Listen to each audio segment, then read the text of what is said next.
Offese, minacce e poi un pugno al volto. Sindacati e personale delle ferrovie fortemente preoccupati dopo che un capotreno è stato aggredito martedì scorso alla stazione di Venezia Santa Lucia. Ore 6:48 prima della partenza del Frecciargento per Milano. 4 ragazzi pizzicati in un vagone senza biglietto sono stati fatti scendere dal treno per i normali controlli. All'ennesima richiesta di esibire il titolo di viaggio hanno accerchiato il caposervizio e il capotreno. A quest'ultimo, uno dei 4, ha sferrato un pugno al volto, 15 giorni di prognosi con una ferita da suturare con dei punti. I sindacati da tempo denunciano una situazione insostenibile e in rapido deterioramento tanto a bordo dei convogli quanto nelle stazioni. Come segreterie regionali, da tempo chiediamo maggior tutele e maggior sicurezza per il personale frontline, sia di bordo che nelle stazioni.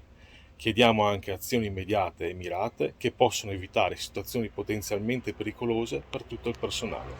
Le segreterie regionali del Veneto chiedono con forza azioni immediate e concrete che possano ridurre inconvenienti ed aggressioni, nonché una maggiore presenza a bordo da parte delle forze dell'ordine. È un ulteriore significativo segnale affinché le autorità istituzionali e l'azienda intervengano come richiesto da tutte le sigle sindacali per creare tavoli congiunti dedicati sulla sicurezza. La polizia ferroviaria nel frattempo è al lavoro per trovare i responsabili dell'aggressione, anche grazie alle numerose immagini delle telecamere di videosorveglianza.